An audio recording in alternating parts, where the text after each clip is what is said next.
नमस्कार भाइ बहिनीहरू, आज म हजुरहरूमाझ पाठ शीर्षक भानुभक्त आचार्यको जीवनी लिएर उपस्थित भएकी छु। अघिल्लो कक्षामा हामीले संवाद भनेको के हो, संवाद कसरी बनाइन्छ भन्ने विषयमा छलफल गरेका थियौँ। आज भाइ बहिनीहरूलाई जीवनी भनेको के हो अनि जीवनी कसरी बन्दो रहेछ भन्ने विषयमा छलफल गर्न गइरहेकी छु। भाइ बहिनीहरू, जीवनी भनेको कुनै मानिसको जीवनसँग सम्बन्धित कुराहरू हुन्। जीवनमा व्यक्तिको जन्ममिति, जन्मस्थान, मातापिता, बाल्यकाल, शिक्षा दीक्षा, प्रेरणा, स्वभाव, योगदान, सम्मान, पुरस्कार, पद आदिका बारेमा वर्णन गरिन्छ। यसमा राम्रो काम गरेर नाम कमाएका व्यक्तिको परिचय दिइन्छ।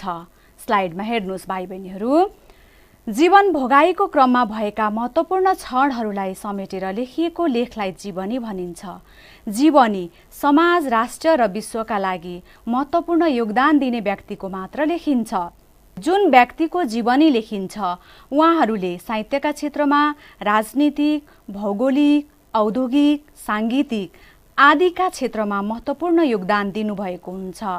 उहाँहरूको जीवनी पढेर हामीले केही न केही कुराहरू सिकिरहेका हुन्छौँ। उहाँहरूबाट हामीले केही न केही काम गर्ने हौसला पाइरहेका हुन्छौँ। धेरै कुराहरूको ज्ञान हासिल गरिरहेका हुन्छौँ। तस्बिर हेर्नुहोस् त भानुभक्त आचार्यको हो।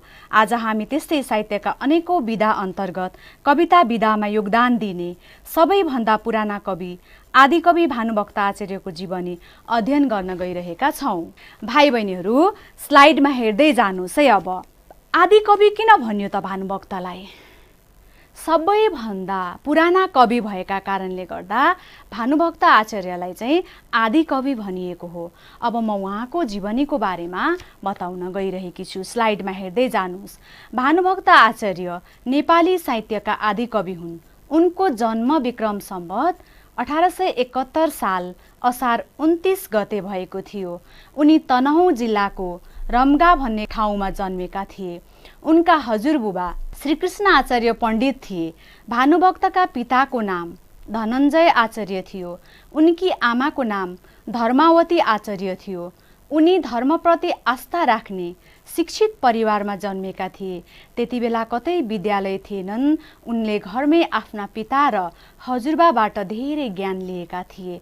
अब अर्को स्लाइडमा हेर्नुहोस्। एक दिन भानुभक्त गाउँमा डुल्न निस्केका थिए। त्यही बेला उनको भेट एकजना घाँसीसँग भयो। घाँसी भनेको घाँस काट्ने मान्छे। घाँसी चर्को घाममा घाँस काटिरहेका थिए। घाँस बेचेर गाउँमा कुवा बनाउने इच्छा घाँसीको थियो। चर्को घाममा थुप्रै मानिस हिँड्छन्।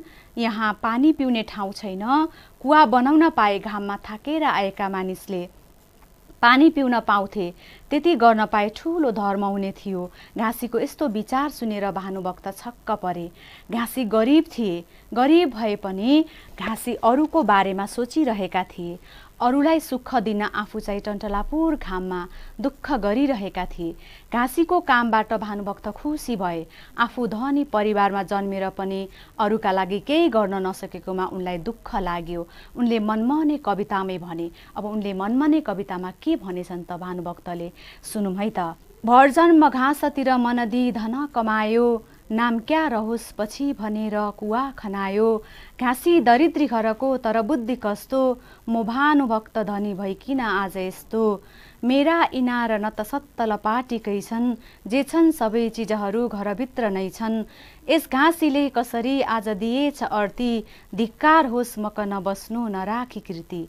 भानुभक्तले चाहिँ घाँसीले त्यस्तो टन्टलापुर घाममा चाहिँ घाँस काटेर त्यो घाँसबाट आएको पैसाले चाहिँ गाउँमा कुवा खनाउने योजना बनाएको सुन्दाखेरि आफूलाई मनमनै धिक्कार्दै उनले व्यक्त गरेका के हुन् त कविताका श्लोकहरू हुन्।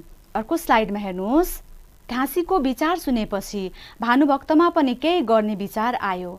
ऋषि वाल्मीकिले रामायण लेखेका थिए। त्यसमा भगवान राम र रावणको युद्धको कथा थियो। नेपालीहरू त्यो कथा पढ्न चाहन्थे। संस्कृत भाषामा लेखिएको हुनाले कसैले त्यो रामायण पढ्न सक्दैनथे। भानुभक्तले त्यही रामायणको कथा नेपाली भाषामा बुझ्ने गरी लेखे। त्यसपछि नेपालीले पनि आफूले मन पराएको रामायणको कथा रमाएर पढ्न थाले। रामायण बाहेक भानुभक्तले बधु शिक्षा लेखे। उनले भक्तमाला र रामगीता पनि लेखे। अर्को स्लाइडमा हेर्नुहोस्, उनले आफ्नो कवितामा सबैलाई अनुशासनको पाठ सिकाएका छन्, असल काम गर्ने सल्लाह दिएका छन्, राम्रो बाटोमा लाग्ने हौसला दिएका छन्, अरूलाई दुःख पुग्ने काम नगर्न अनुरोध गरेका छन्, समाजमा आफ्नो इज्जत बढ्ने काम गर्न अघि बढ्नुपर्ने सन्देश दिएका छन्। भानुभक्तको मृत्यु विक्रम सम्वत 1925 भयो। नेपाली साहित्यमा बिर्सी नसक्नु गुण लगाएका कारण उनी अमर भएका छन्। हरेक वर्ष असार 29 गते विभिन्न कार्यक्रम गरी भानु जयन्ती मनाइन्छ।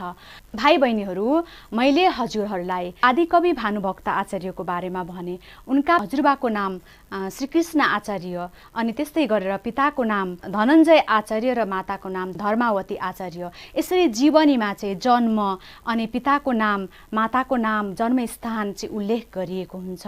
अनि उहाँहरूले गरेको कृति कुन कुन कुरामा, कविता साहित्यका क्षेत्रमा दिनुभएको छ कि भौगोलिक क्षेत्रमा दिनुभएको छ कि औद्योगिक क्षेत्रमा दिनुभएको छ कि ती योगदानका बारेमा चाहिँ के गरिन्छ त जीवनीमा उल्लेख गरिन्छ। अनि जीवन भोगाएको क्रममा उहाँले कति योगदान दिनुभयो, योगदान दिए बापत कति पुरस्कारहरू पाउनुभयो, त्यसका बारेमा कति सम्मान पाउनुभयो, त्यसका बारेमा पनि के गरिन्छ त जीवनीमा उल्लेख गरिन्छ। त्यस्तै भानुभक्तको भेट चाहिँ एकजना घाँसीसँग हुन्छ। उहाँ डुल्न निस्केको बेला घाँसीसँग हुन्छ। भानुभक्त शिक्षित र धनी परिवारमा जन्मिनु भएको र त्यो घाँसीले चाहिँ टन्टलापुर घाममा, चर्को घाममा घाँस काटिरहेको देख्दा चाहिँ भानुभक्तले सोध्नुभयो, किन यस्तो चर्को घाममा घाँस काटिरहनु भएको भनेर सोद्धा घाँसीले के भन्छ भने, मैले चाहिँ घाँस काटेर बेचेर चाहिँ गाउँमा कुवा बनाउने योजना, कुवा खनाउने योजना बनाएको छु। उसले घाँसीले त्यसरी भन्छ। त्यो चाहिँ किन कुवा खनाउन चाहिँ आँटेको भने गाउँमा बाटो चाहिँ हिँड्ने बटुवाहरूलाई पानी पिउनका लागि चाहिँ उसले कुवा खनाएर धर्म गर्न लागेको कुरा चाहिँ भानुभक्तले थाहा पाएपछि आफैलाई धिक्कार्छन्, किनभने उनीसँग सम्पूर्ण कुरा छ, सबै थोक छ र पनि म आज यो गरिब घाँसीको स्तरमा चाहिँ पुग्न सकिनँ, धिक्कार छ मेरो जिन्दगीलाई भन्दै उनले श्लोक मार्फत पनि आफ्ना मनका भावनाहरू अभिव्यक्त गरेका छन्। र अब घाँसीबाट प्रेरणा पाएर भानुभक्तले म पनि केही गर्छु भनेर वाल्मिकीले लेखेको रामायण, संस्कृत भाषामा लेखेको रामायणलाई चाहिँ नेपाली भाषामा अनुवाद गरेर सबै नेपालीहरू समक्ष ल्याउनुभयो र सबै नेपालीहरूले रमाई के गर्नुभयो त रामायणलाई पढ्न सक्ने हुनुभयो। हेर्नुहोस्, अब भानुभक्तको जीवनीबाट हामीले के शिक्षा लिन सक्छौँ भने सत्य बाटोमा लाग्ने प्रेरणा मिलेको छ हामीलाई। हामीले पनि हाम्रो जीवनमा कहिल्यै पनि अरूलाई दुःख पुग्ने खालको काम गर्नु हुँदैन।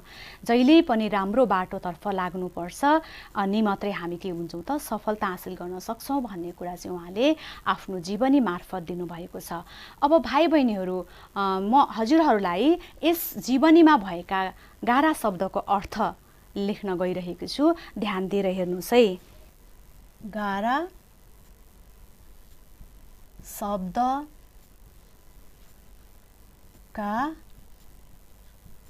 अर्थ लेख्नुहोस्। हजुरहरू पनि म सँगसँगै लेख्दै जानुहोस् है। आस्था, हेर्नुहोस् है, आस्था भनेको के होला? आस्था भनेको के हो? आस्था भनेको विश्वास। हेर्नुहोस् है, आस्था, केही धर्मप्रति आस्था, केही प्रति आस्था राखिन्छ नि, आस्था भनेको के हो त? विश्वास हो। शिक्षित, शिक्षित भनेको पढे लेखेको, पढे लेखेको। शिक्षित भनेको पढे लेखेको। हामीले पाठमा, भानुभक्तको जीवनी पाठमा चाहिँ भएका गारा शब्दको अर्थ लेखिरहेका छौँ। घाँसी, हेर्नुहोस् है, घाँसी भनेको घाँस काट्ने, घाँस काट्ने मान्छे, घाँस काट्ने मान्छे। त्यस्तै गरेर कुवा, कुवा भनेको पानी जमेर, हेर्नुहोस् है, पानी जमेर बनेको, पानी जमेर बनेको सानो पोखरी, पानी जमेर बनेको सानो पोखरी। यसरी हामीले थाहा पाउनुपर्छ कुवा भनेको के हो भनेर। टन्टलापुर, टन्टलापुर, टन्टलापुरमा चर्को, टन्टलापुर भनेको चर्को घाम अथवा चर्को मात्रै लेख्दा पनि हुन्छ। कृति, हेर्नुहोस् है, कृति, कृति भनेको के होला? कृति भनेको प्रसिद्धि, प्रसिद्धि, कृति भनेको प्रसिद्धि। त्यस्तै गरेर अनुरोध, अनुरोध, हेर्नुहोस् है, अनुरोध भनेको बिन्ती, अनुरोध भनेको बिन्ती। अनि अमर, अमर भनेको कहिल्यै नमर्ने, कहिल्यै नमर्ने। फेरि म एकपल्ट भनिदिँदैछु हजुरहरूलाई। आस्था भनेको के रहेछ? विश्वास। त्यस्तै गरेर शिक्षित भनेको पढे लेखेको, शिक्षित भनेको के हो त? पढे लेखेको। त्यस्तै घाँसी, घाँस काट्ने मान्छे। कुवा, पानी जमेर बनेको सानो पोखरी। त्यस्तै टन्टलापुर भनेको के हो त? चर्को। त्यस्तै गरेर कृति भनेको प्रसिद्धि, अनि अनुरोध भनेको बिन्ती, अमर भनेको कहिल्यै नमर्ने। अमर भन्नाले चाहिँ जुन व्यक्तिले चाहिँ हाम्रा लागि राम्रा राम्रा कुराहरू छोडेर जानुभएको छ, उहाँहरूको सम्झना अहिलेसम्म पनि ताजा रहेको छ, त्यस्ता व्यक्ति चाहिँ के हुन्छ त? मरेर गए पनि उहाँहरूको कृतिले गर्दा जहिले पनि के गर्नुहुन्छ? अमर रहनुहुन्छ। हामी माझ के गर्नुहुन्छ? अमर रहनुहुन्छ है। अमरको अर्थ भन्नुपर्दा भाइ बहिनीहरू, मैले हजुरहरूलाई गारा शब्दको अर्थ पनि बताइदिए। अब भानुभक्तको पाठको म हजुरहरूलाई अभ्यासतर्फ लाँदैछु, प्रश्नोत्तरतर्फ लाँदैछु। हेर्नुहोस् है, प्रश्नोत्तरतर्फ लाँदैछु हजुरहरूलाई।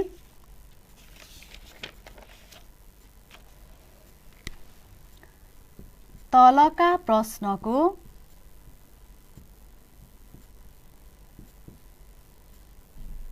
उत्तर लेख्नुहोस्। तलका प्रश्नको उत्तर लेख्नुहोस्। क नम्बरमा, हेर्नुहोस् है, क नम्बरमा भानुभक्त, भानुभक्तको जन्म कहिले भएको थियो?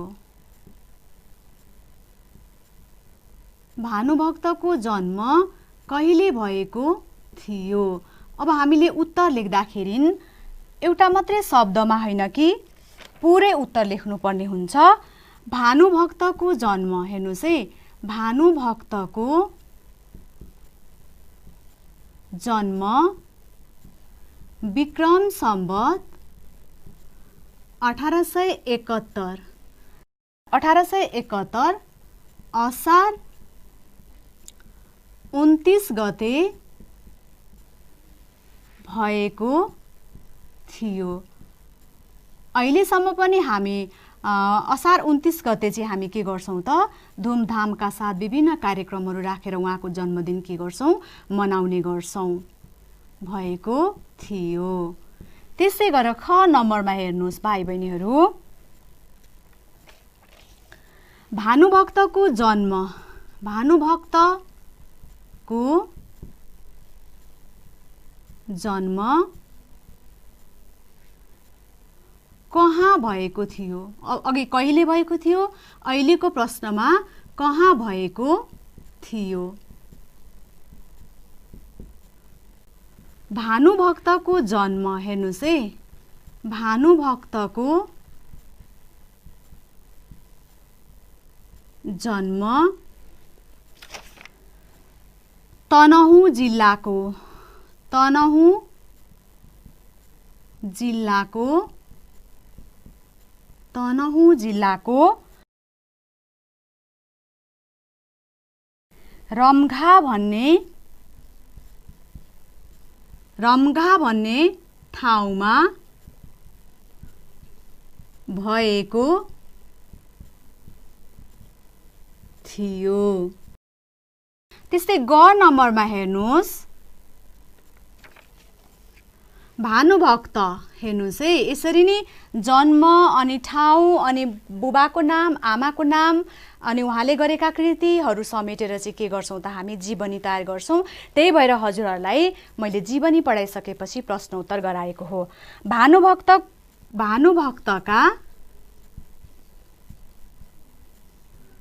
बुबा आमाको नाम के हो? भानुभक्तका बुबा आमाको नाम के हो? उत्तरमा भानुभक्तका बुबाको नाम धनञ्जय आचार्य। धनञ्जय आचार्य हो। धनञ्जय आचार्य र आमाको नाम धर्मावती। हेर्नुस् है, धर्मावती आचार्य हो। त्यस्तै घ नम्बरमा हेर्नुहोस् भाइ बहिनीहरू, भानुभक्तको जन्म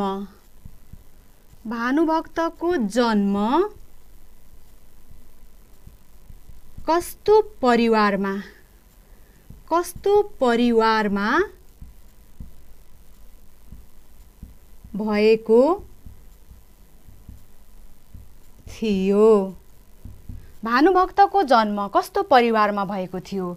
हेर्नुस् है, भानुभक्तको जन्म धर्मप्रति, हेर्नुस् है, धर्मप्रति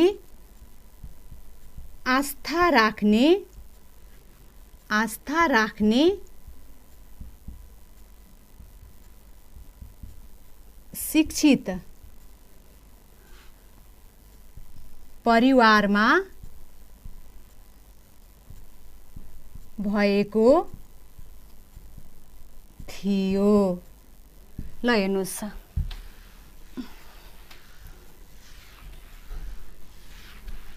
भाइ बहिनीहरूलाई म एउटा सानो जीवनी नमुनाको रूपमा प्रस्तुत गर्न गइरहेकी छु। ध्यान दिएर हेर्नुहोस् है।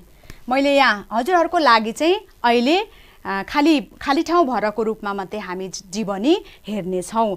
यहाँ मैले कोष्टकमा दिन्छु गायक, त्यस्तै गरेर सन् 1993 अर्को रहेको छ पिताको, त्यस्तै गरेर पूर्णमाया, त्यसरी गीत। हेर्नुहोस् है भाइ बहिनीहरू,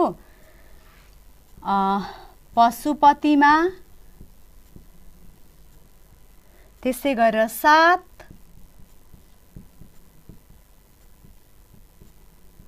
रेडियो, नेपालले, त्यस्तै प्रथम, 100, रातो, जङ्गी, पुरस्कार, त्यस्तै सम्मान, मृत्यु अनि अमर। यसरी दिएको हुन्छ। हामी फतेमान राज भण्डारीको जीवनी लेख्न गइरहेका छौँ। अब हेर्नुहोस् है, यिनै शब्दहरू राखेर चाहिँ फतेमान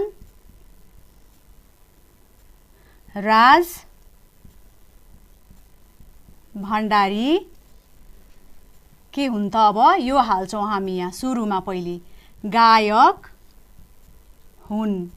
फतेमान राज भण्डारी गायक हुन्। उनको जन्म विक्रम सम्वत 1900, हेर्नुहोस् त्यहाँ छ 1993 मा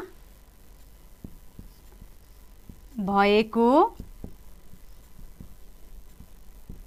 थियो। उनका, हेर्नुस् है, उनका पिताको नाम जितमान राज भण्डारी हो। त्यस्तै गरेर उनकी आमाको नाम पूर्णमाया। हेर्नुस् है, त्यहाँ मैले कोष्टकमा भएका कुराहरू भरिरहेको छु। पूर्णमाया भण्डारी हो। त्यस्तै उनी सानैदेखि गीत सङ्गीत, हेर्नुस्, गीत सङ्गीतमा रमाउँथे। उनी सानैदेखि गीत सङ्गीतमा रमाउँथे। उनका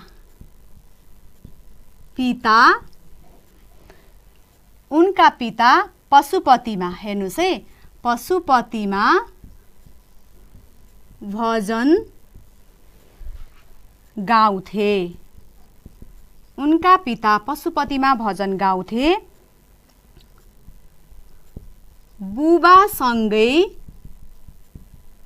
बुबासँगै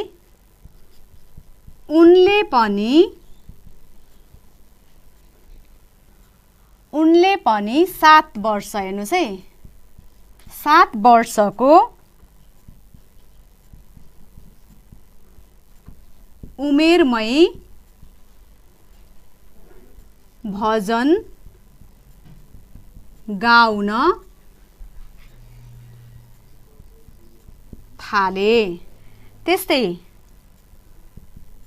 पछि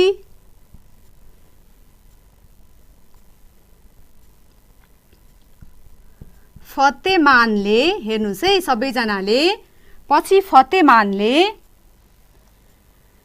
रेडियो नेपाल, हेर्नुस् है, रेडियो नेपालमा भजन रेकर्ड गराए। विक्रम सम्वत 2026 मा रेडियो नेपालले आयोजना गरेको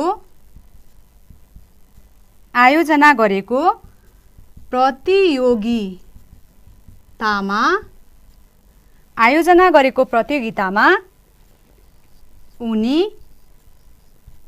प्रथम भए। अरू पनि हेर्दै जानुस् भाइ बहिनीहरू, अब थोरै छ। उनी प्रथम भए।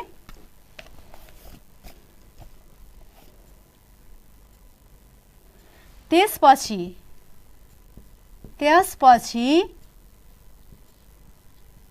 उनले 400 भन्दा बढी के गरे त 400 भन्दा बढी भजन र गीत गाए। उनको विक्रम सम्वत 2070 सालमा भदौ 25 गते के भयो त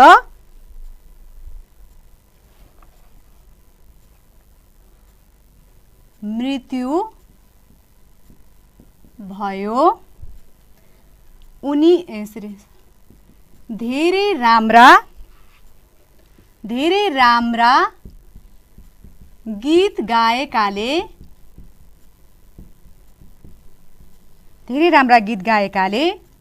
उनी के छन्? अमर छन्। यसरी चाहिँ भाइ बहिनीहरू हामी के गर्न सक्छौँ?